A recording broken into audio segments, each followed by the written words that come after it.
ऋषियों की इस प्राच्य विद्या योग विद्या को नमन करते हैं।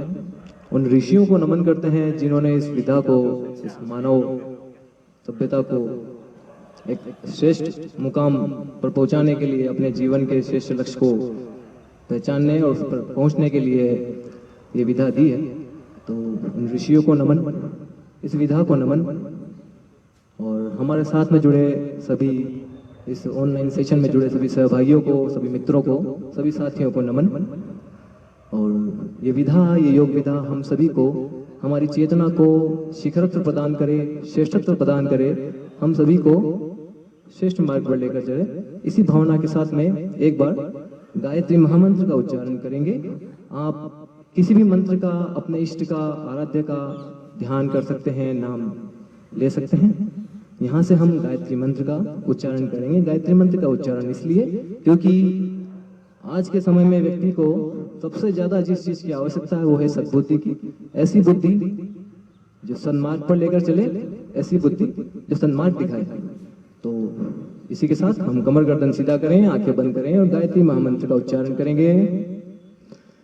ओम भूर्भुवः स्वः तत्सवितुर्वरेण्यं भर्गो देवस्य धीमहि धियो यो नः प्रचोदयात्।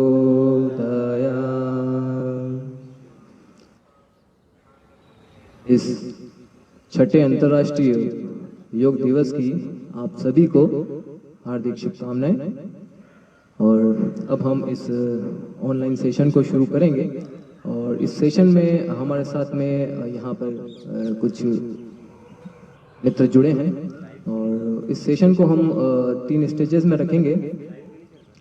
पहली स्टेज में एक हास्य योग हमारे साथ में जो जुड़े हैं श्याम सुंदर जी वंगानी, वो हास्य योग 15 मिनट हमको सिखाएंगे। हास्य योग यहाँ इसमें साथ में रखने का उद्देश्य हमारा ये रहा है कि जो हम सुबह उठते हैं थोड़ी उदासी सी और थोड़ा सा आलस्य सा भाव रहता है, तो उस भाव को हम दूर करके और फिर हम योग में उतरें तो एक शांत मन से आनंदित होकर हम किसी काम को करते हैं तो उसमें हमें लाभ भी अच्छा मिलता है। तो इस भाव के साथ हम उसको करेंगे। उसके बाद में योग की विभिन्न क्रियाओं को हम करेंगे कुछ, और इन सब क्रियाओं को आसान जो क्रियाएं हैं जो एक आम व्यक्ति कर सकता है, उन क्रियाओं को ही हम लेंगे, जिसमें आसन हो जाएंगे, कुछ प्राणायाम हो जाएंगे, कुछ ध्यान की प्रक्रिया होगी।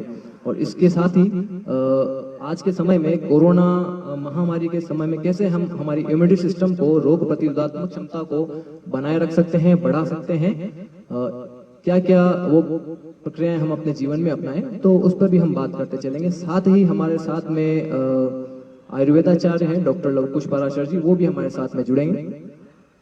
तो इन औषधियों का उपयोग करके हम हमारी इम्यूनिटी सिस्टम को स्ट्रॉन्ग रख सकते हैं, बढ़ा सकते हैं। तो इस पर भी हमें ज्ञान देंगे और अपने विचार, अपने सुझाव देंगे। तो अब हास्य योग के लिए मैं आमंत्रित करता हूँ श्याम सुंदर जी।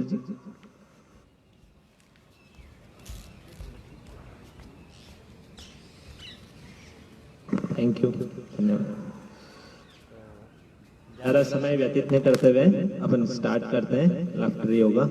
तो सब अब अपनी अपनी जगह खड़े हो जाएं। वैसे छोटा सा मैं इंट्रोडक्शन दे दूं। लाफ्टर योगा 1995 में इंटरनेशनल लाफ्टर गुरु डॉक्टर मदन कटारिया जी द्वारा स्टार्ट किया हुआ है और मात्र 5 जनों के साथ शुरू किया हुआ।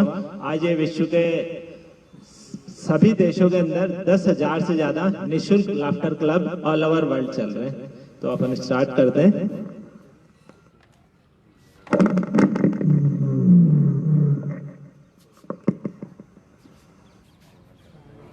तो लेट्स स्टार्ट, क्लैपिंग से स्टार्ट करते हैं अपन। तो लेट्स स्टार्ट।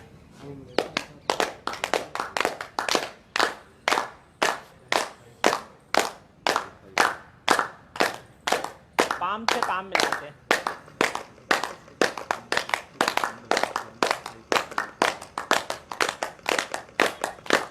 अब क्लैपिंग अपन करेंगे रिदम में, जैसे मैं बता रहा हूँ। ऐसे 1 2 1 2 3 1 2 1 2 3 ठीक है एक रिदम एक स्टार्ट 1 2 1 2 3 1 2 1 2 3 1 2 1 2 3 1 2 1 2 3 1 2 1 2 3 1 2 1 2 बहुत अच्छे अब 1 2 1 2 3 जगह अपन करेंगे ऐसे हो हा हा लेट्स स्टार्ट हो हा हा हो हा हा हो हा हा हो हा हा हो हा हा हो हा हा हो हा हा हो बहुत अच्छा अब इसके साथ में थोड़ा सा ऐसे डांस करते हैं ऐसे हो हा हा लेट्स स्टार्ट हो हा हा हो हा हा हो हा हा हो हा हा हो हा हा हो हा हो बहुत अच्छे सब बहुत अच्छा कर रहे हैं अब डीप ब्रीथ लेंगे एक धीरज से छोड़ देंगे एक और बार लंबा गहरा श्वास अब जब लंबा गहरा श्वास लेंगे अवन 1 मिनट के लिए होल्ड करेंगे मैं जब तक कहूँगा hold it hold it hold it रोके रखेंगे और छोड़ते हुए हंसते हुए ठीक है जैसे पहले बता रहा हूँ पहले से hold it hold it hold it और ऐसे छोड़ते हुए श्वास को अंदर लॉक करे रखना है होल्ड जैसे मैं कहूँगा और फिर ऐसे छोड़ते हुए ठीक है let's start hold it hold it hold it एक थोड़ा लंबा गहरा श्वास hold it hold it hold it very good सब जने एक साथ बोलेंगे वेरी गुड ये ठीक है लेट्स स्टार्ट वेरी गुड ये पूरे जोश के साथ में वेरी गुड ये अब ये हो गए लाफ्टर योगा की सारी वार्म अप एक्सरसाइज अब अपन स्टार्ट करेंगे इसकी जो मेन एक्सरसाइज है तो सबसे स्टार्टिंग क्योंकि अभी कोरोना काल चल रहा है तो हैंडशेक कर नहीं सकते तो अपन एक दूसरे नमस्ते करते हुए सब जने सबसे एक डिस्टेंसिंग मेंटेन करते और सब जने सबसे मिलते हुए ऐसे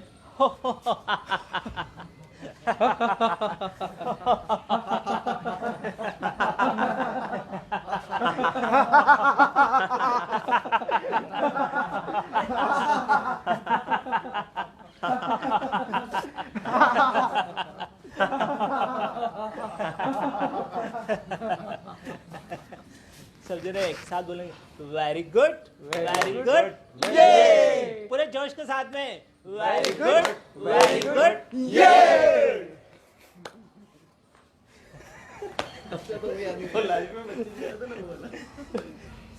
अब लाफ्टर करेंगे अपन थोड़ा रिदमिक बिल्कुल स्लो स्टार्ट करेंगे 3 रिदम में ठीक है और रिदम के अंदर सबसे फर्स्ट जो अपन करेंगे जैसे लाइफ के 3 स्टेज है ठीक है बचपन जवानी और बुढ़ापा ठीक है तो जैसे जब अपने सारे दांत चले जाएंगे तब अपन कैसे हंसेंगे बिना दांत दिखाए जैसे पहले बता रहा ऐसे ठीक है लेट्स स्टार्ट फिर उसके बाद जवानी आएगा फिर बचपन ठीक है लेट्स स्टार्ट बिना दांत दिखाए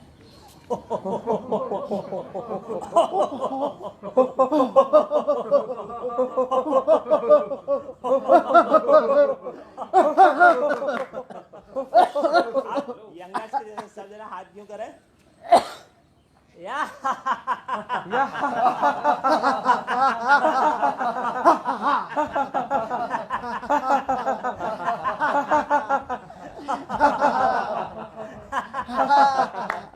आज छोटे बच्चों के जैसे उछलते हुए पूरा मस्ती के साथ में ऐसे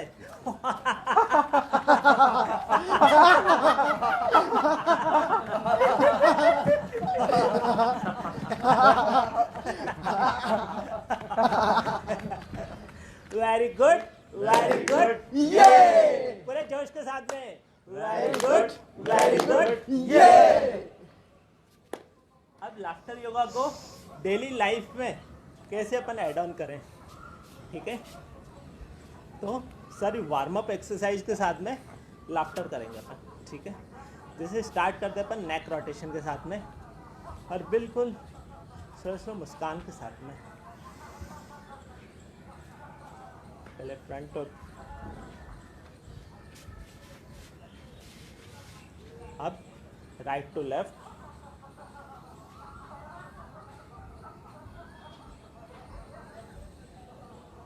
अब लेफ्ट टू राइट,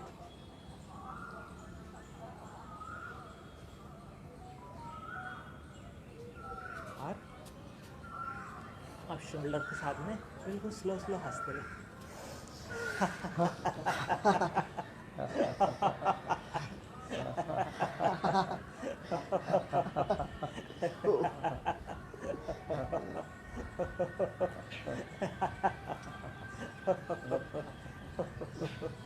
अब शोल्डर अप डाउन करेंगे ऐसे, हो हा हा, हो हा हा, हो हा हा।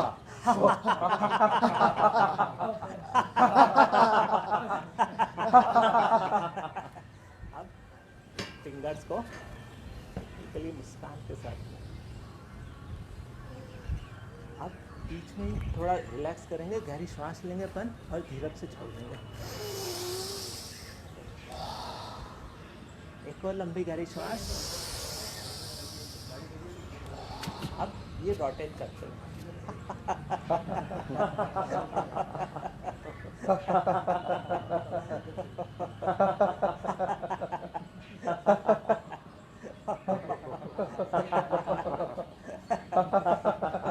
कमर के साथ में रोटेट करते हुए बिल्कुल स्लो स्लो मुस्कुराते हुए।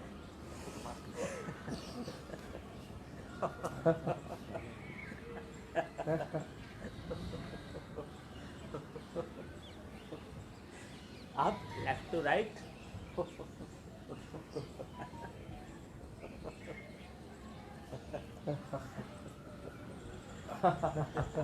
तो इस तरह से डेली लाइफ में भी एक्सरसाइज के साथ में आप इसको लाफ्टर को ऐड कर सकते हैं। और डेली रूटीन भी, जैसे आप शेव बना रहे हैं तो अपना शेवर लेके इससे बिल्कुल हंसते हुए मिरर में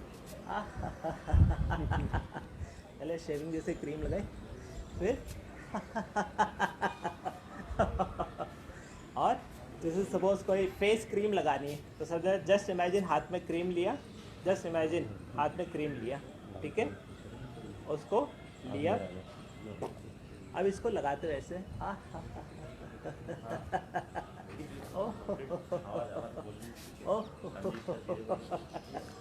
तो इस तरह डेली रूटीन के अंदर लाफ्टर को आप ऐड करेंगे तो इसके लिए आपको अलग से टाइम नहीं निकालना पड़ा। और डेली लाइफ के अंदर, और जैसे अपन ने शावर लेने गए, नहाने गए, तो शावर जैसे आ रहा है सभी ने स्टार्ट करें ऐसे, जस्ट इमेजिन नहाते हुए ऐसे।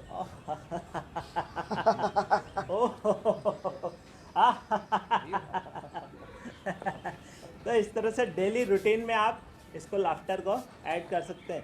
शुरू में ये सब लगेगा ये सब अपन नकली हंसी हंस रहे हैं, अपने आप धीरे धीरे रूटीन के अंदर आ जाएगा और अपन नकली हंसी अपने आप ओरिजिनल हंसी के अंदर कन्वर्ट हो जाएगी, ठीक है। तो एक लास्ट में अपन 1 मिनट लाफ्टर करते हैं अपन। लेट्स स्टार्ट, बिल्कुल स्लो स्लो स्टार्ट करेंगे, फिर मीडियम और फिर फास्ट, ठीक है। Let's start. तो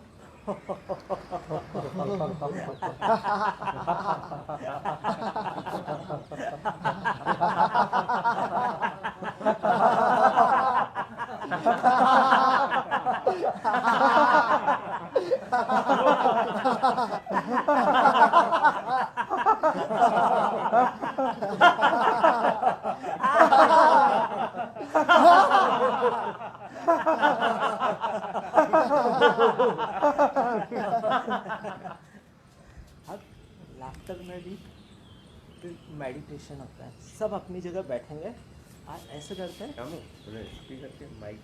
हाँ, तो सब अपनी जगह बैठिए। हेलो,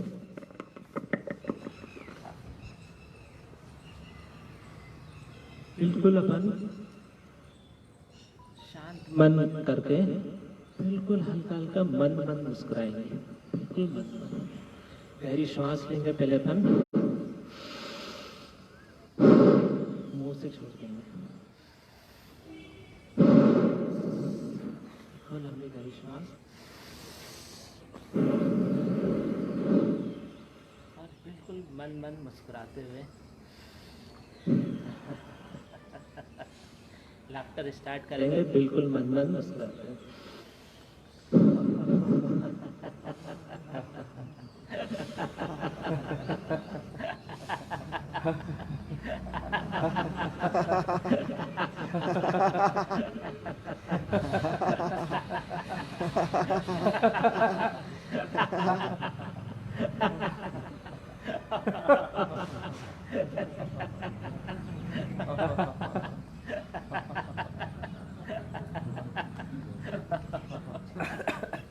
अब आंखें बंद करके अपने अंदर हो रहे वाइब्रेशंस को महसूस करेंगे।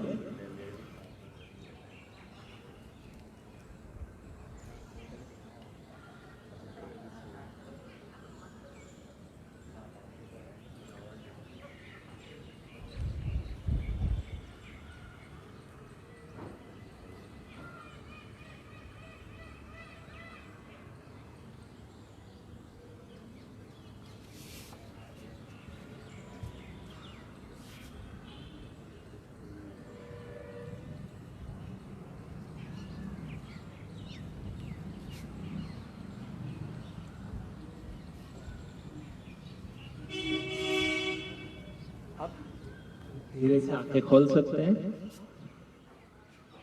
अब मैं आमंत्रित करूंगा शरद निगम आपको योग सिखाएंगे। धन्यवाद श्याम जी।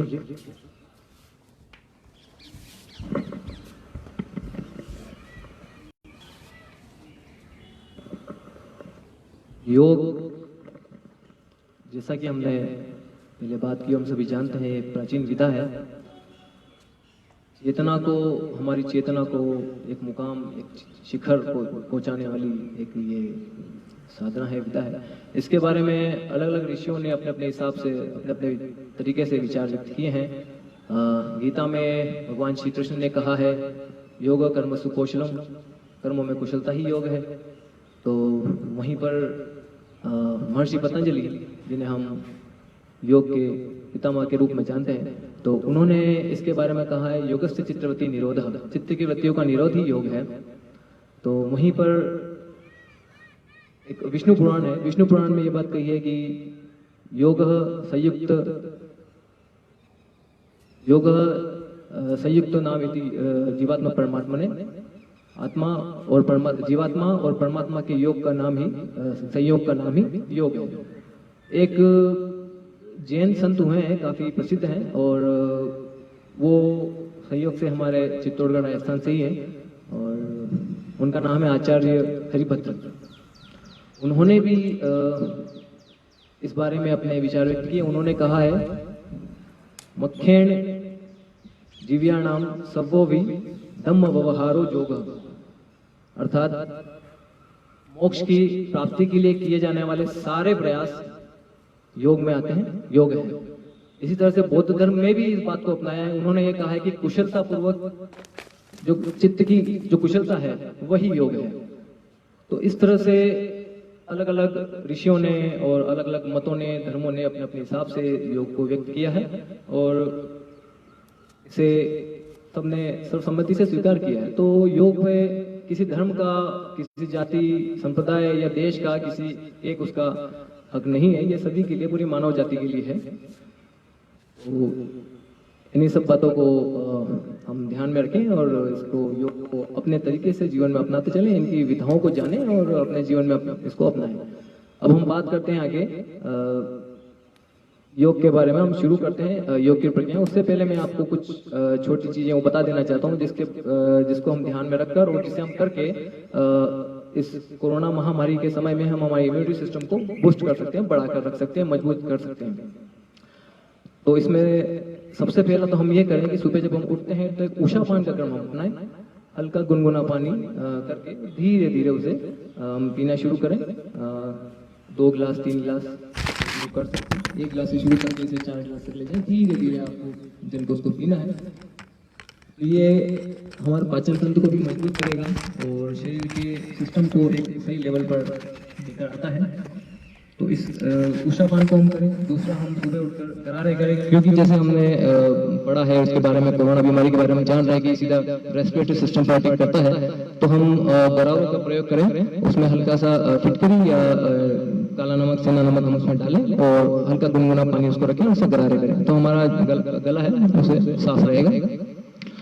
उसके अलावा फिर योग और आसन की, प्राणायामों की इस विधा को हम जानकर हमारे आस पड़ोस में जो कुछ अगर योग के जानकार हैं, प्रशिक्षक हैं, तो उनसे सीख लें और इन आसनों को, प्राणायामों को हम जानें, उनको करें, तो काफी अच्छा काम करेंगे। इसी के साथ में खान पान का विशेष रूप से ध्यान रखें, क्योंकि ये जहां हमारे पाचन तंत्र में गड़बड़ी आई और वहीं हमारे साथ में बीमारियां आना शुरू हो जाती हैं। तो इस चीज का ध्यान रखें कि इन दिनों में भोजन जो है सुपाच्य, सादा, सरल भोजन करें, तले गले मिर्च मसालों और बचें। इसी के साथ में कुछ हड्डियों की क्रियाएं होती हैं, वैसी क्रिया जो होती है जो सरल हो, जैसे कुंजल एक क्रिया होती है, वनम गोती, जिसमें जल पिया जाता है, जल पीकर और उसके बाद में उसको वोमिट किया जाता है उसी जल को। तो अंदर जितना भी विषाक्त है, कफ पित्त वगैरह जो एक्स्ट्रा जमा हो गया है, जो हमारे लिए बीमारी का कारण बन सकता है, शुद्धि हो जाती है हमारे पेट की। इसी के साथ में हम अगर कर सकते हैं, या आप जानते हैं, तो जल नीति को भी हम सीख लें। ये हमारे नोस्ट्रल रीजन को, साइनस वगैरह इस वाले भाग को ठीक रखता है। तो ये कुछ चीजें हैं। इसी के साथ हम क्या औषधियां इसके साथ में प्रयोग कर सकते हैं, इसके बारे में हम जानेंगे इस योग के सेशन के बाद में। तो हम शुरू करते हैं योग की क्रियाएं। खड़े हो जाएंगे। वार्म अप और संधि संचालन, स्ट्रेचिंग, ये तो हम कर ही चुके हैं लाफ्टर हास्य योग के साथ में। अब हम शुरू करते हैं सूर्य नमस्कार।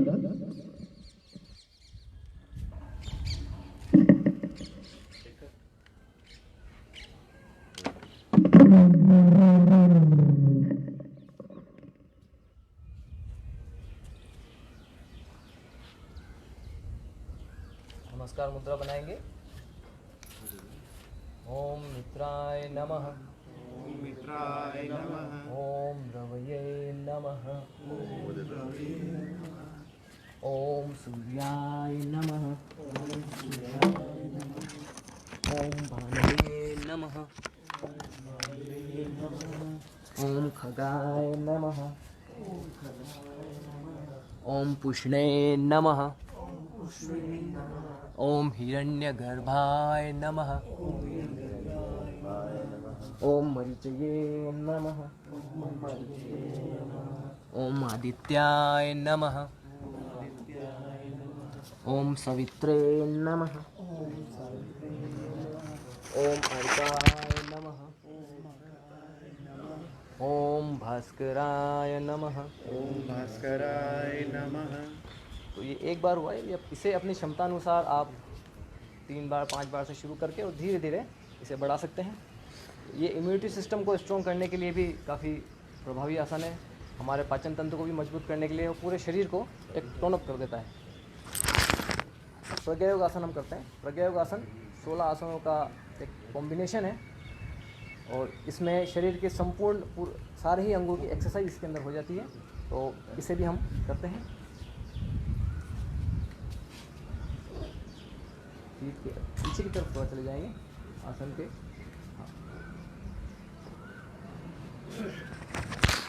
दोनों हाथों को धीरे धीरे उठाएं, श्वास भरते हुए ताड़ासन में आएंगे। श्वास भरकर रोक के रखेंगे। शरीर का संतुलन बनाने का प्रयास करें।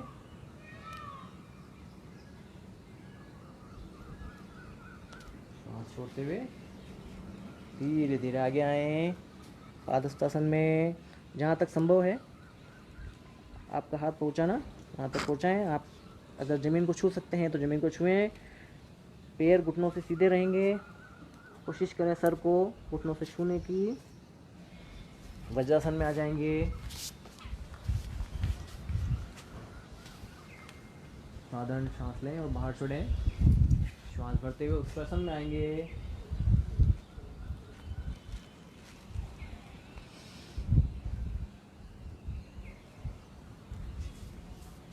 श्वास छोड़ते हुए फिर से वज्रासन में आए। दोनों हाथों को पीछे बांधें, योग मुद्रा। श्वास भरेंगे, श्वास छोड़ते हुए धीरे धीरे आगे की ओर झुकें। हाथों को पीछे से बांधें और सर को जमीन से छूने का प्रयास करें। अर्ध ताड़ासन में आएंगे। श्वास भरते हुए, श्वास छोड़ते हुए शशांकासन।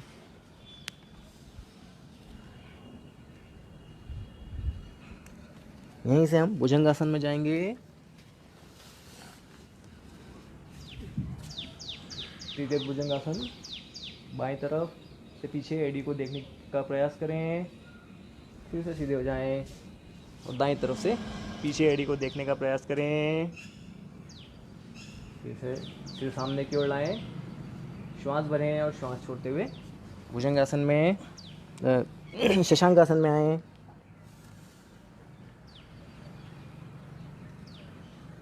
श्वास भरते हुए अर्ध ताड़ासन।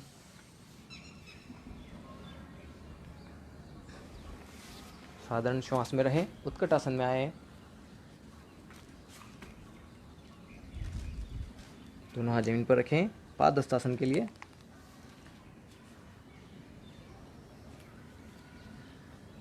दोनों हाथों को ऊपर उठाएं, श्वास भरते हुए पंजों के अगले हिस्सों पर आएं। लंबी गहरी श्वास भरें। ओम का उच्चारण करते हुए दोनों हाथों को नीचे लाएंगे, इस भावना के साथ में कि पूरे शरीर में सूर्य का प्रकाश कण कण में भर चुका है।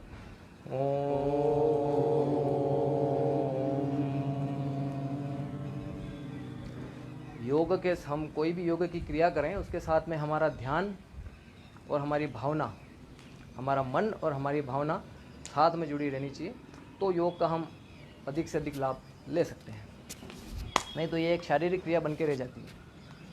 और आज जिस तरह से योग प्रचारित किया गया, लोग ये समझते हैं कि बस एक आसन कर लिया, प्राणायाम कर लिया और कुछ छोटा मोटा ध्यान कर लिया, वो योग हो गया। ये तो एक शुरुआती चीज़ें हैं और इनको साथ में रखते हुए हमें आगे बढ़ना होता है। योग हमारे शरीर को, हमारी चेतना को ब्रह्मांडी चेतना के साथ में जोड़ता है, जोड़ने का काम करता है। तो ये आसन प्राणायाम तो उसका एक प्रक्रिया का एक भाग है। और हम लोगों ने अब ये जान लिया, समझ लिया कि बस यही सब कुछ है, ये ऐसा है नहीं। तो इसे हम पढ़ना शुरू करें, योग के बारे में जानना शुरू करें, तो इसकी वास्तविकता हमें समझ में आएगी कि योग क्या है। ठीक है, अभी बैठ के करने वाले कुछ आसन कर लेते हैं।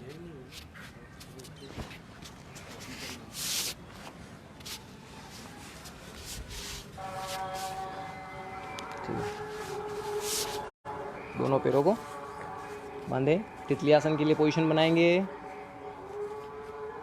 जितना एड़ियों को पीछे खींच सकते हैं पीछे खींचें, लगाने का प्रयास करें। पेल्विक मसल्स पर खिंचाव महसूस होगा।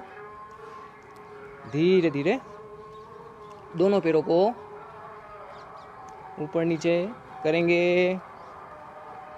साधारण श्वास लेते रहें।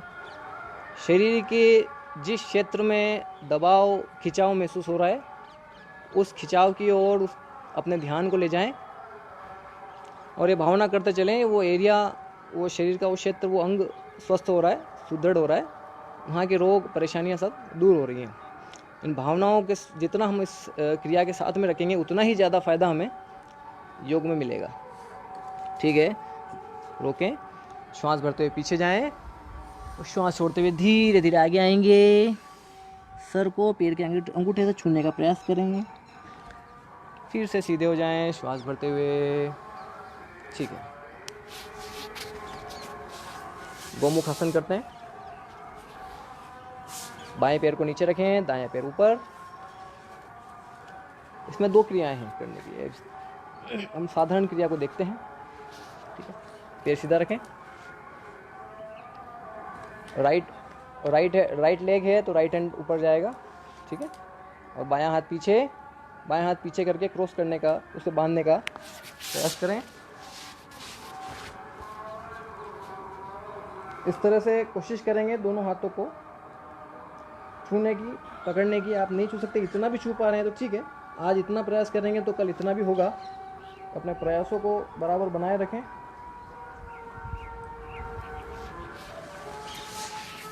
इसी क्रिया को बाएं पैर से दोहराएंगे। दायां पैर नीचे, बायां पैर ऊपर, दायां पैर नीचे, बायां पैर ऊपर, बायां हाथ ऊपर और दायां हाथ आगे पीछे लेके जाएंगे और दोनों हाथों को पकड़ने का प्रयास करें।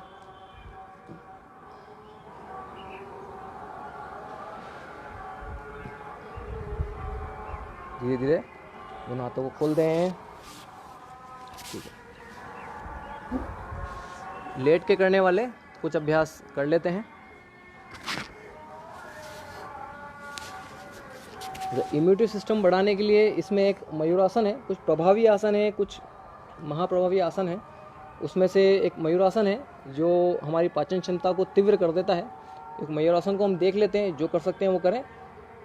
थोड़ी सी इसे प्रैक्टिस और थोड़े से बैलेंस की आवश्यकता है। वो अगर हम समझ जाएंगे, सीख लेंगे तो फिर यह आसन करना बड़ा आसान हो जाएगा और इसके लाभ भी काफ़ी हमें मिलने लगेंगे।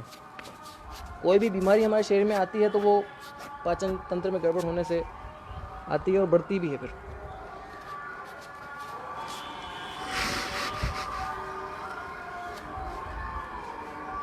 दोनों हाथों की कलाई को इस तरह से रखेंगे कि हाथों की उंगलियां पैरों की तरफ रहेंगी। धीरे धीरे कोहनियों वाले हिस्से पर पसलियों के निचले हिस्से को रखना है। श्वास भरेंगे, धीरे धीरे थोड़ा सा आगे आएंगे और फिर दोनों पैरों को ऊपर उठाएंगे। इसी अवस्था में रोक के रखने का प्रयास करें।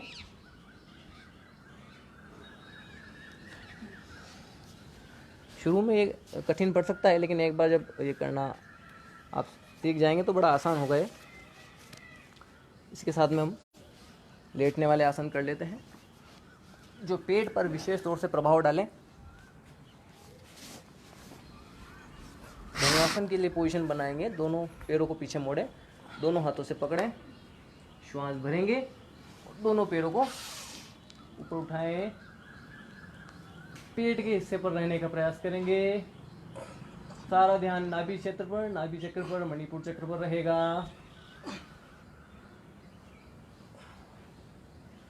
पाचन तंत्र में जितने भी अंग हैं वो सब इस क्रिया से, धनुरासन से सुदृढ़ होते हैं, मजबूत होते हैं।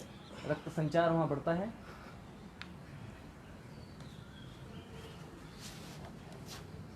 धीरे धीरे साधारण सामान्य अवस्था में आ जाएं। यहीं से मकरासन में आ जाएं। मकरासन की दो तीन हैं, आप इस तरह से भी बैठ सकते हैं। बैक पेन अगर है ज़्यादा तो इस तरह से आप बैठ सकते हैं। बैक पेन की समस्या ज़्यादा है तो थोड़ा सा इस तरह से भी आप मूवमेंट अपनी कमर को दे सकते हैं। ठीक, सुपरमैन पोज बनाएंगे। श्वास भरेंगे, दोनों हाथों दोनों पैरों को एक साथ ऊपर उठाएंगे।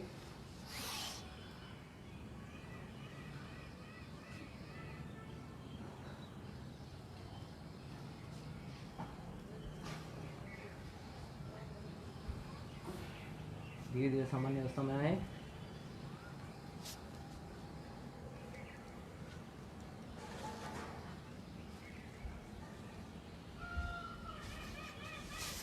पीठ के बल आ जाएंगे।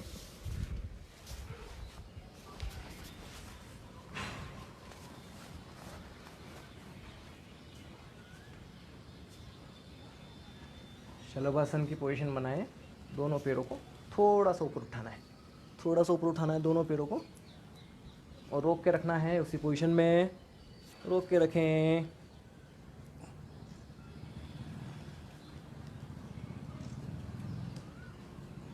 धीरे धीरे नीचे रख दें।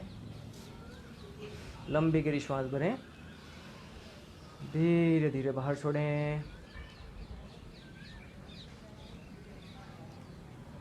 नौकासन की पोजीशन बनाएंगे। नौकासन के लिए दोनों हाथों दोनों पैरों को ऊपर उठाएंगे और कमर के निचले हिस्से पर रहने का हम प्रयास करेंगे। श्वास भरें और श्वास छोड़ते हुए पोजीशन बनाएं। दोनों पैरों के अंगूठे और हाथों की उंगलियां और हमारी आंखें एक सीध में रहनी चाहिए। प्रयास वैसा रहेगा हमारा। इस अवस्था में रुकने का प्रयास करें।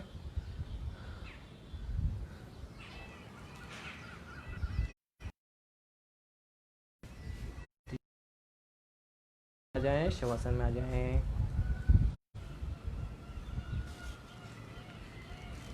के लिए वैसे काफ़ी सारे प्राणायाम हैं और यहाँ हम कुछ प्राणायाम करेंगे।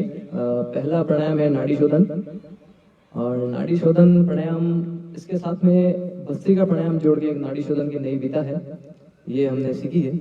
तो इसको हम देखते हैं। एक तो ये समय भी बचाती है, अलग से नाड़ी शोधन नहीं करना और अलग से फिर भस्त्रिका नहीं करना, दोनों को कंबाइन करके कर दिया जाता है, तो इसका एक अच्छा प्रभाव पड़ता है। अब चूंकि रेस्पिरेटरी सिस्टम पर ये जो कोरोना बीमारी है ये सीधा अटैक करती है, तो प्राणायाम जो लोग करते हैं तो वे एक अच्छा इसमें जानेंगे कि इससे काफ़ी अच्छा लाभ मिलता है। तो नाड़ी शोधन प्राणायाम में बाई नासिका से जो साधारण नाड़ी शोधन प्राणायाम है उसमें बाई नासिका से धीमे धीमे लंबा गहरा श्वास 3 बार लिया जाता है, छोड़ा जाता है, और फिर दाई नासिका से 3 बार लंबा गहरा श्वास लिया जाता है, छोड़ा जाता है। अंत में बंद लगाया जाता है, अर्थात कुंभक किया जाता है, उसके साथ में बंद लगाते हैं और फिर श्वास बाहर निकाल देते हैं। तो ये उसकी नाड़ी शोधन की प्रक्रिया हुई। लेकिन हम यहाँ पर भस्त्रिका के साथ में नाड़ी शोधन को जोड़कर करेंगे ताकि हमारा समय भी बचे और दोनों ही प्राणायामों के लाभ हमें एक साथ मिल जाए। तो किस तरह से करना है एक बार मैं आपको दिखा देता हूँ। इसमें बाई नासिका से तेजी से हमें श्वास लेनी है और छोड़नी है। 9 बार तेजी से श्वास लेंगे, छोड़ेंगे, उसके बाद में बंद लगाएंगे। जिन्हें बंद के बारे में पता है वो बंद लगाएं, नहीं पता तो फिर पढ़ेंगे या अपने आसपास में जो योग शिक्षक है उनसे बात करें।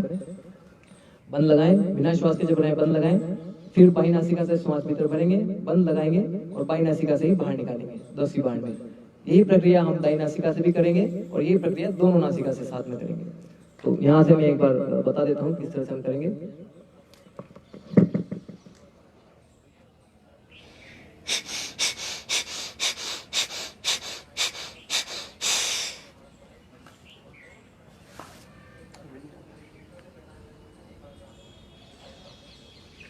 10वीं बार में श्वास भरेंगे,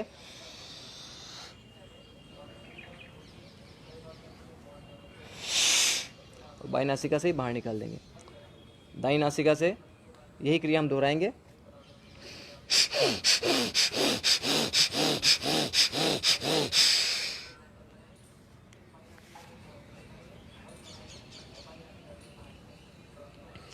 दसवीं बार में श्वास भरें, फिर से बंद लगाएं, कुंभक में रहें और दाई नासिका से बाहर निकाल दें।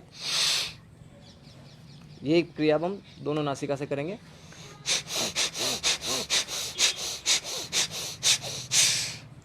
नवीं बार में साई श्वास बाहर निकाली, बंद लगाया, कुंभक के साथ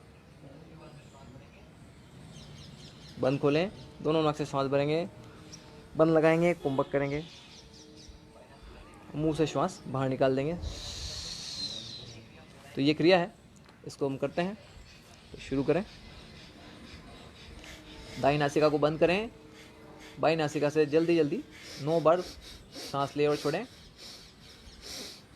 9वीं बार में साई श्वास बाहर निकालकर बंद लगा लें, बिना श्वास के रहेंगे।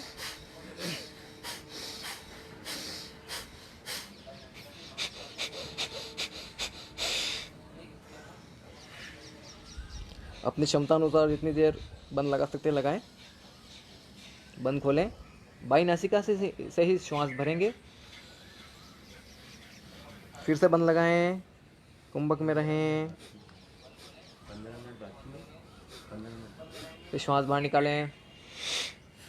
यही क्रिया दाई नासिका से करेंगे 10 बार। 9 बार लंबा जल्दी जल्दी श्वास लेंगे और बाहर छोड़ेंगे।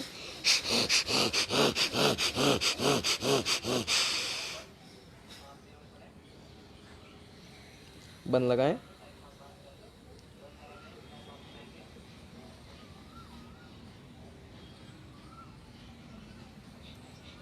श्वास भर के फिर से बंद लगाएं और दाई नासिका से ही बाहर निकालते हैं। दोनों नासिकाओं से एक साथ इस क्रिया को करेंगे। 9 बार जल्दी जल्दी श्वास भरें और छोड़ें।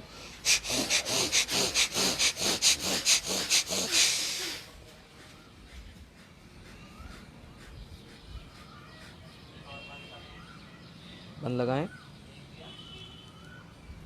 अपनी क्षमता अनुसार बंद लगा कर रखें। फिर बंद खोलेंगे, दोनों नाक से श्वास भरेंगे, बंद लगाएं। बंद लगाते समय भावना करें हमारा पूरा शरीर जगमगा रहा है, शरीर के सारे रोग परेशानियां दूर हो चुकी हैं। बंद खोलें, श्वास बाहर निकाल दें मुंह से।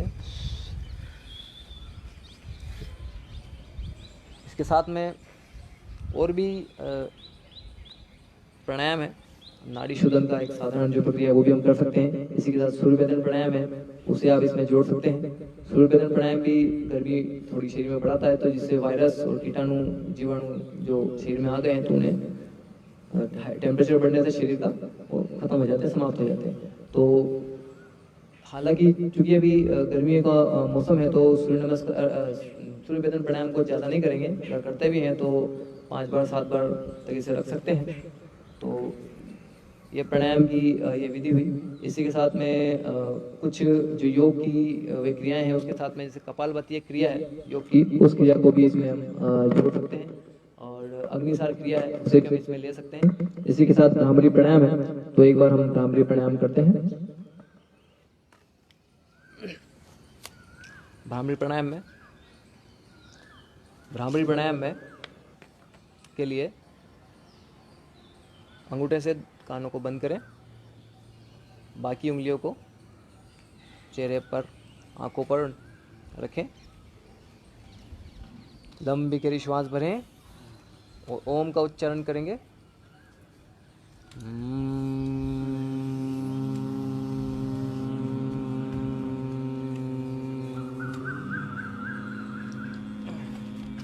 इस ओम के उच्चारण में हमें मुंह को खोलना नहीं है, मुंह को बंद रखे ही ओम का उच्चारण करना है। उस कंपन को मस्तिष्क के मध्य भाग में, पूरे मस्तिष्क में अनुभव करना है। एक बार फिर से लंबा गहरा श्वास भरें।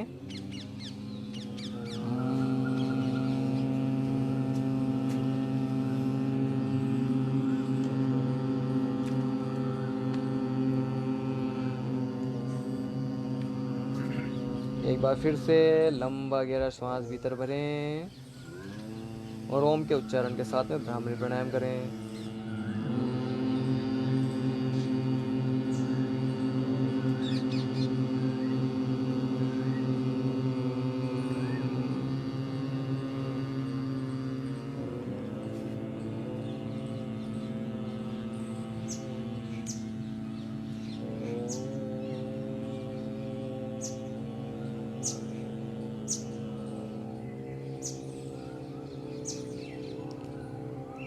कमर गर्दन सीधा रखें, आंखें बंद रखें, दोनों हाथ आप गोद में रख सकते हैं। आप चाहें तो हाथों को फैलाकर सामने रख सकते हैं।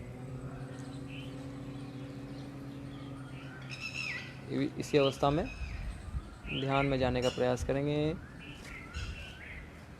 सारा ध्यान हमारी श्वासों पर रखें, आती जाती सांसों पर ध्यान को केंद्रित करें।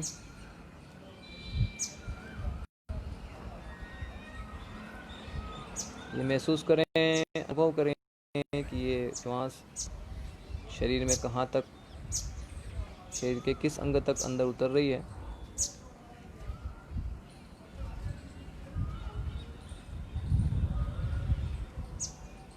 विचारों को शांत करें।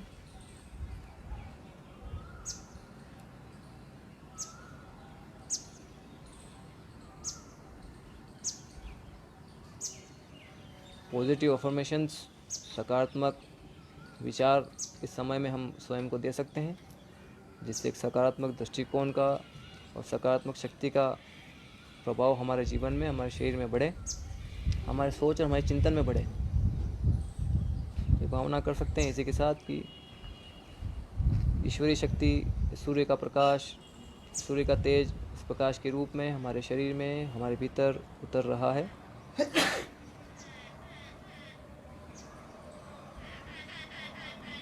पूरे शरीर में फैल रहा है। अंदर जितनी भी रोग थे, परेशानियां थी, मानसिक चिंतन में विकृति थी, वो सब काले धुएं के रूप में हमारे शरीर से निकलकर बाहर जा रही है। हमारा शरीर पवित्र हो रहा है, निर्मल हो रहा है, प्रकाशमान हो रहा है। शरीर के जिस अंग में हमें ध्यान लगाना अच्छा लगता है, शरीर के उस अंग पर ध्यान लगाएं, हृदय क्षेत्र पर या दोनों बाहों के बीच में आज्ञा चक्र पर।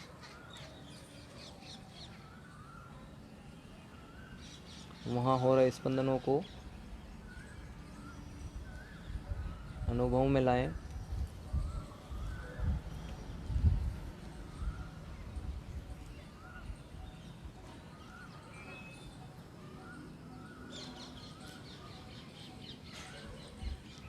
वो ईश्वर या वो परब्रह्म जो सभी भावों से ऊपर है, सभी गुणों से, इन त्रिगुणों से ऊपर है, उस ईश्वर के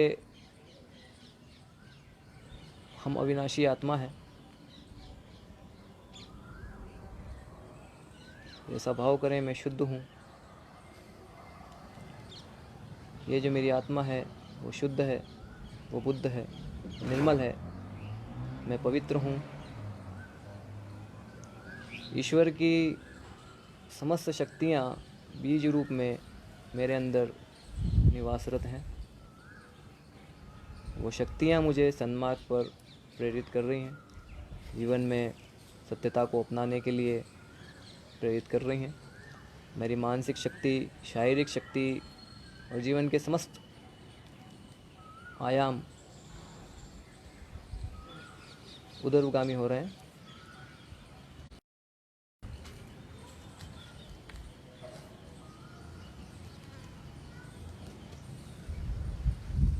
ईश्वर के प्रकाश में स्वयं को ओतप्रोत होता हुआ अनुभव करें।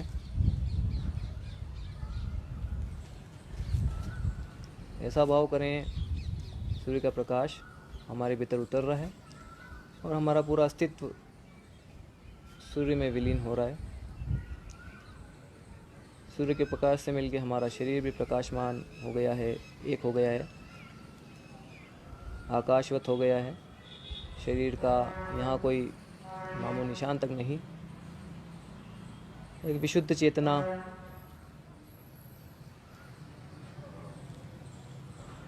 का अनुभव करें।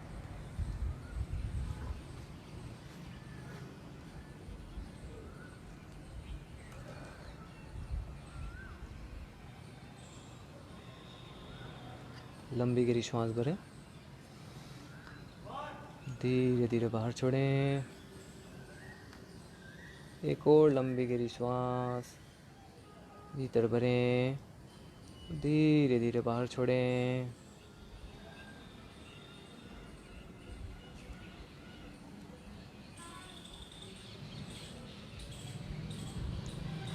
बंद आँखों से ही अपने शरीर के अंगों को देखने का प्रयास करें।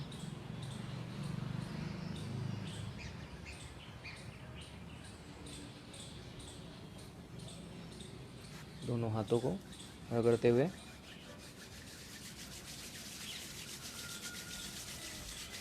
दोनों आंखों पर रखें और हल्का हल्का सा दबाव। इस घर्षण से जो शक्ति बनी है, उस शक्ति का प्रयोग हम हमारी नेत्र ज्योति को बढ़ाने में करें। थोड़ा सा हल्का हल्का सा एक दबाव देते हुए गोल गोल धीरे धीरे घुमाने का प्रयास करें।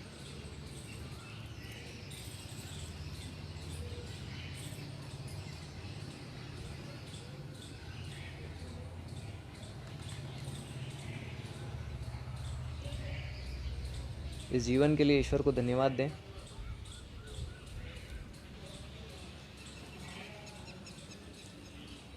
धीरे धीरे आंखें खोलें।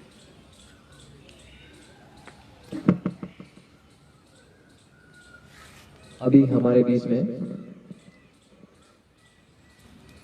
चित्तौड़गढ़ आयुष विभाग के डॉक्टर लवकुश पराशर जी हैं और वे हमें इस कोरोना महामारी के इस दौर में किस तरह से हम हमारे इम्यूनिटी सिस्टम को बढ़ा सकते हैं और किस तरह से बीमारी से बच सकते हैं, और क्या वे औषधियाँ हैं या किन जड़ी बूटियों का हम प्रयोग करें जिससे हम इस महामारी के दौर में बच सकते हैं। तो मैं आमंत्रित करता हूँ डॉक्टर लवकुश जी को, बता रहे हैं और हम सभी को अपने सुझाव और अपने विचार दें।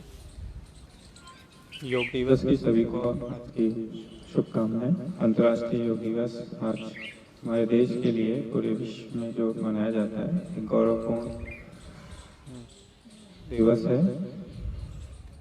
इसी अवसर पे आज के विश्व में जो एक महामारी का रूप ले चुकी कोरोना वायरस कोविड-19, जिससे क्या पूरा विश्व प्रभावित है, हमारा देश भी इससे प्रभावित हो रहा है। इस संबंध में काफ़ी समय से मैं इसके साथ में काम कर रहा हूँ। मेरा इसमें सरकार की ओर से भी मेरी ड्यूटी इसमें लगी हुई है, तो मैंने इसको बहुत करीब से देखा और जितना इसको हम समझ पाए, जैसे लक्षण और ये सारी चीज़ें तो लगभग सभी लोग जान चुके हैं, तो उस पर चर्चा करना कोई ज़्यादा ज़रूरी नहीं है। फिर भी हम मोटे रूप में हम देखते हैं तो ये श्वसन तंत्र की बीमारी है। एक जीवाणु होता है जो हमारे श्वसन तंत्र को प्रभावित करता है।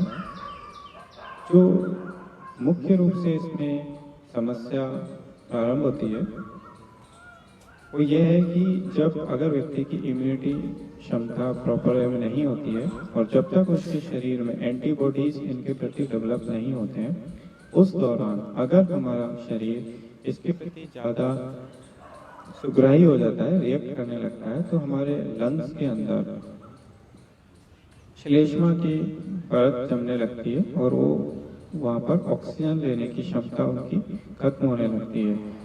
ऑक्सीजन जब शरीर को नहीं पहुँच पाती है तो फिर इसमें मृत्यु होने की संभावना रहती है। तो पूरा इस बीमारी को अगर हम देखेंगे तो बहुत साधारण सी बीमारी है। क्रिटिकल ये एक ही स्थिति में होती है जब आपकी रोग प्रतिरोधक क्षमता सही प्रकार से काम नहीं करती है। तो जितनी भी चिकित्सा या जितनी भी दवाएं काम करती हैं वो तब उसी समय तक के लिए जब तक आपके अंदर एंटीबॉडीज डेवलप नहीं हो रही हैं। उस दौरान हमें बचाना होता है शरीर को, जिससे कि ऑक्सीजन लेने की जो हमारी क्षमता है वो बनी रहे। एक बार अगर एंटीबॉडीज हमारे अंदर डेवलप हो गई और शरीर ने वायरस से लड़ना सीख लिया, फिर हमें कभी कोई खतरा नहीं होता है। आयुर्वेद विभाग की तरफ से एक वात श्लेष्मिक क्वाथ का निर्माण किया गया है, जो स्वयं सरकार की रसायनशाला में किया गया है। उसका प्रभाव इसमें बहुत अच्छा देखने को आया है और पूरी जगह सभी इससे प्रभावित लोगों को या इसके संबंध में जो काम कर रहे हैं कोरोना वॉरियर्स जिनको कहा गया है, उनको हमारे द्वारा इसको सप्लाई किया गया है और काफ़ी समय से इसके ऊपर रिसर्च कार्य चल रहा है। ये देखने में है कि इसका प्रभाव बहुत शीघ्रता से होता है। इसके अंदर जो कंटेंट्स हैं वो हमारी इम्यूनिटी को तो बूस्ट करते ही हैं, साथ में जो इसके प्रारंभिक लक्षण होते हैं जैसे बुखार आना, खांसी होना, जुकाम होना, सांस लेने में तकलीफ होना, उनको भी वो बहुत सरलता से दूर कर देते हैं। 2-3 दिन लेने के बाद ही कितनी भी इसमें कंडीशन हो रही हो, पेशेंट अगर उसको ढंग से लेता है और उसके अंदर कोई सेकेंडरी बीमारी, दूसरी बीमारियां नहीं होती हैं, तो बहुत आसानी से वह ठीक हो जाता है। तो अगर दवाई के रूप में, वैसे बहुत सारी दवाइयाँ आयुर्वेद में हैं, लेकिन आज जो सबसे ज़्यादा इसका प्रभाव देखा जा रहा है वो वात श्लेष्मिक क्वाथ है। इसके अंदर हल्दी, तुलसी, वासा, इस तरह के कॉम्बिनेशन है पूरा, वो पूरा हमारे श्वसन तंत्र पे और हमारे रोग प्रतिरोधक क्षमता को बढ़ाने का काम करता है। इसी के साथ अश्वगंधा चूर्ण इसमें प्रयोग हुआ है, उसका इम्यूनिटी सिस्टम पे, नर्वस सिस्टम पे इफेक्ट होता है, उससे इस हमारी रोग प्रतिरोधक क्षमता बढ़ती है। अभी फिलहाल एक नई दवाई कपूरधारा वटी का भी सरकार की तरफ से वितरण किया गया है। वो हमारे श्वसन तंत्र को खोलती है, कोई भी हमारे अंदर जो श्लेष्मा, कफ वगैरह जमा होने लगता है वो उससे दूर हो जाता है। इस तरह से काफ़ी सारी दवाइयाँ हमारे आयुर्वेद में उपलब्ध हैं लेकिन दुर्भाग्य ये है कि हमारा देश उस पर इतना विश्वास नहीं करता, हम लोग उससे इतने जुड़े हुए नहीं रहे आज जितना कि होना चाहिए, और उसी का परिणाम है। अभी एक छोटा सा उदाहरण देता हूँ कि एक नई दवाई एलोपैथी में लॉन्च की गई है, जिसकी कीमत, एक गोली की कीमत 103 रुपये है, और उसके बारे में कहा जा रहा है कि वो माइल्ड लक्षणों पर काम करेगी। पूरा कोर्स अगर वो लेता है तो लगभग 7,000 का होता है। तो एक बहुत विडम्बना है कि उससे भी ज़्यादा हमारे पास चीज़ें उपलब्ध हैं और बहुत सहजता से उपलब्ध है, उन पे कोई इतना विशेष ध्यान नहीं दिया जा रहा है, सिर्फ एक विभाग या आयुष विभाग के द्वारा हो रहा है, जबकि होना ही चाहिए कि पूरा देश के पूरा जितना भी चिकित्सा से जुड़ा हुआ सिस्टम है वो एक साथ मिलकर काम करे, और जो भी हमारे पास संसाधन पूर्व में उपलब्ध है पहले उनका उपयोग किया जाए। जब वो कारगर ना हो तो फिर हमें कुछ और विकल्प पे जाना चाहिए। हमारे पास होता है उल्टा, पहले हम उन विकल्पों को देखते हैं जो कि बाहर से आ रहे हैं या जो महंगे हैं, जो कॉस्टली हैं, जिनका आर्थिक रूप से भी देश पे प्रभाव पड़ता है। फिर हम जब उनसे नहीं होता है तो फिर हम आयुर्वेद की तरफ या अपनी चीज़ों की तरफ आते हैं। तो इस मानसिकता को अगर हम बदल सकें और हम मिलकर काम करें, पहले हम हमारे पास उपलब्ध साधनों का उपयोग करें, फिर दूसरे के उपयोग जाएं, तो शायद ज़्यादा बेहतर स्थिति होगी। इसके अलावा हम ये दवाओं की बात हुई, खान पान के ऊपर अगर हम जाएं तो खान पान से भी हमारा इसमें बहुत प्रभाव पड़ता है, दिनचर्या से, योग की क्रियाओं से। इन सभी चीज़ों का उपयोग साथ साथ करें, और मुख्य रूप से एक ही चीज़ हमारी दृष्टि होनी चाहिए कि हमारी रोग प्रतिरोधक क्षमता कैसे बढ़ सकती है। और रोग प्रतिरोधक क्षमता केवल कोई विटामिन सी या कुछ दवाइयाँ खाने मात्र से नहीं होती, ये पूरी एक प्राकृतिक क्रिया है, नेचुरल क्रिया है। जैसे कि वातावरण एक साम्य अवस्था में रहता है, उसी तरह से जब हमारा शरीर साम्य संतुलन की अवस्था में रहता है, उस ही स्थिति में, उस स्थिति को ही बल्कि ये कहा जा सकता है कि हमारी प्रतिरोधक क्षमता या सुरक्षा प्रणाली है। अगर कहीं भी किसी तरह का इम्बैलेंस हो जाता है, असंतुलन की स्थिति आ जाती है, चाहे वो भय वातावरण में हो, प्रकृति में हो या हमारे शरीर में हो, तो उस स्थिति में ही हमारी प्रतिरोधक प्रणाली गड़बड़ाने लगती है और हम रोग के शिकार हो जाते हैं। इसको आयुर्वेद में बहुत अच्छे से समझा गया था, और उसी पे पूरा हमारा चिकित्सा तंत्र आधारित था पूर्व में। उसको 3 हिस्सों में हमने बांट के देखा था शरीर को, शरीर की क्रियाओं को। वात पित्त कफ। वात पित्त कफ आज जो हम बोलते हैं तो उन शब्दों से हम इतने अपरिचित हो गए, हमें ऐसा लगता है जैसे कि वह कोई वस्तु या कोई ऐसी चीज होगी हमारे शरीर के अंदर, लेकिन वह हमारी शरीर की क्रिया, शरीर को समझने के लिए कुछ शब्द दिए गए थे। पूरा हमारा शरीर 3 भागों में बटा हुआ है क्रिया के आधार पे, जिसको हम वात पित्त कफ के आधार पे, तो उसके बारे में मैं थोड़ा सा आपको समझाना चाहूंगा। ये तीनों हैं क्या? अगर हम इन तीनों को आसानी से समझ लेते हैं तो हम बहुत आसानी से अपने शरीर की क्रिया विज्ञान को समझ पाएंगे और उसके साथ समन्वय स्थापित कर पाएंगे, जिससे कि हम स्वयं देख सकें कि हम कौन सी ऐसी चीज है जो हमारे शरीर को हानि पहुंचा रही है, हमारे प्रतिरोधक क्षमता को कम कर रही है, और कौन सी ऐसी चीजें, कौन सी क्रियाएं, कौन सी स्थितियां ऐसी हैं जो हमारे शरीर को के प्रतिरोधक तंत्र को बढ़ाती हैं। अभी तक स्थिति ये है कि प्रतिरोधक तंत्र बढ़ाने के नाम पे भी हमें सिर्फ दवाइयां ही खानी होती हैं, दवाएं बेची जाती हैं, दवाइयों का इशारा होता है, जबकि प्रतिरोधक क्षमता का संबंध दवाइयों से 10% से ज्यादा नहीं, 90% स्थिति तो केवल हमारे स्वयं की समझ मात्र से ही होती है। सूक्ष्म रूप में हम अगर इसको समझना चाहें तो हमारे शरीर में 3 तरह की क्रियाएं हो रही हैं, हर पल होती रहती हैं।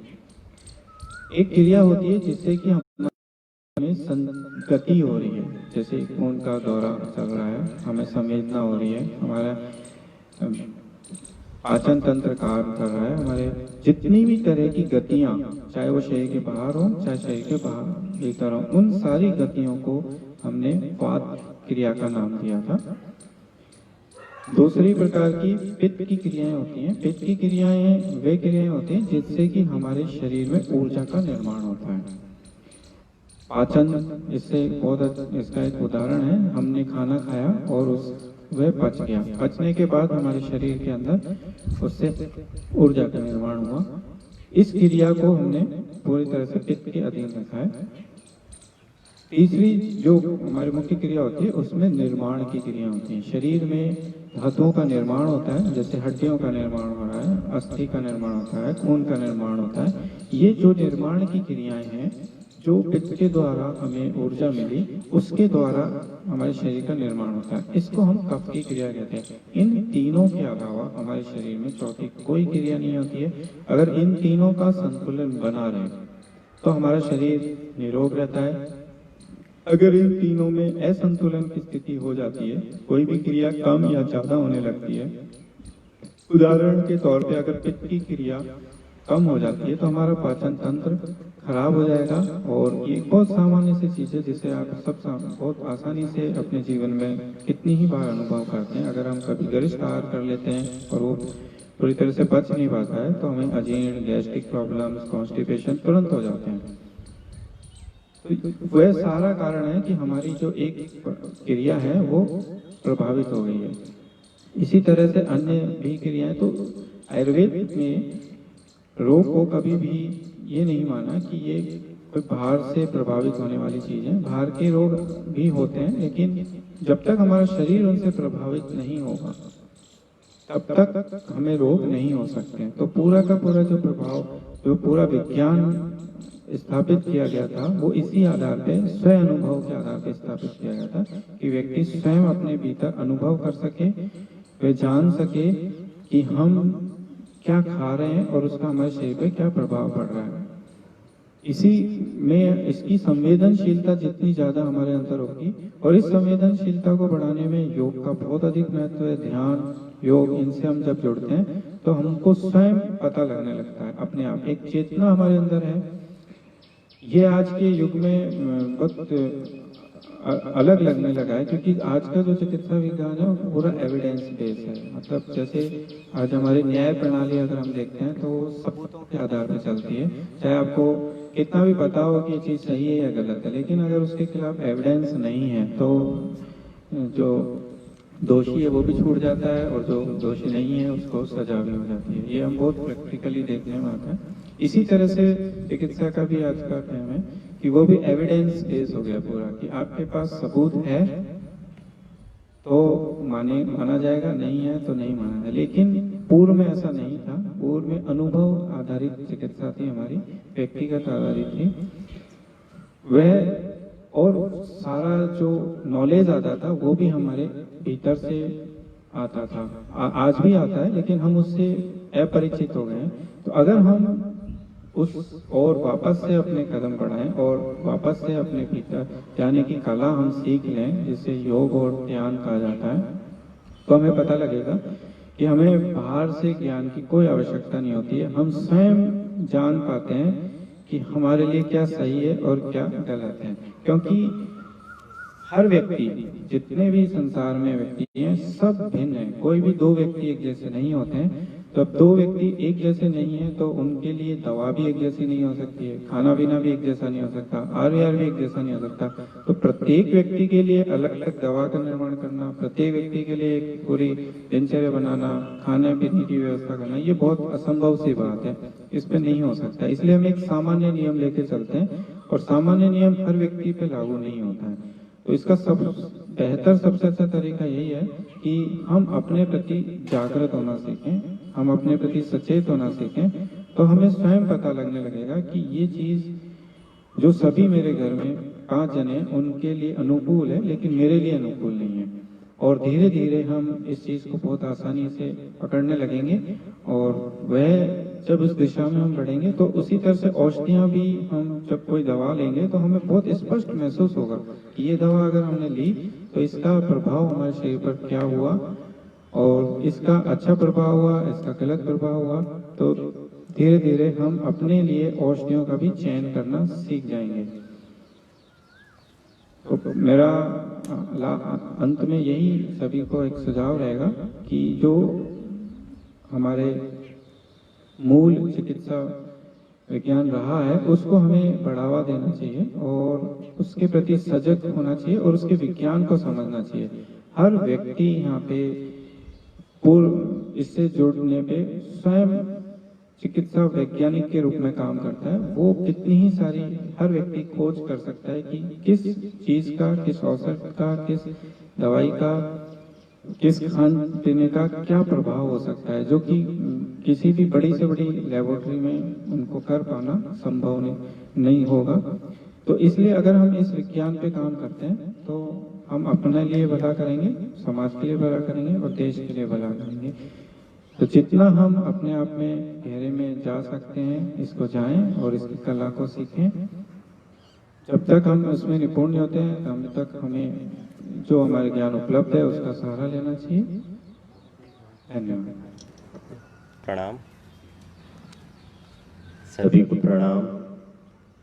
डॉक्टर साहब ने अभी आयुर्वेद विज्ञान के बारे में जो बताया बड़ा ही प्रभावशाली, और जो आयुर्वेद के कोरोना के बारे में जो चीज़ें बताई इन्होंने, कौन सी किस समय वात पित्त कफ और कोरोना के बारे में सारी चीज़ें बताई, बहुत बहुत धन्यवाद, बहुत बहुत आभार।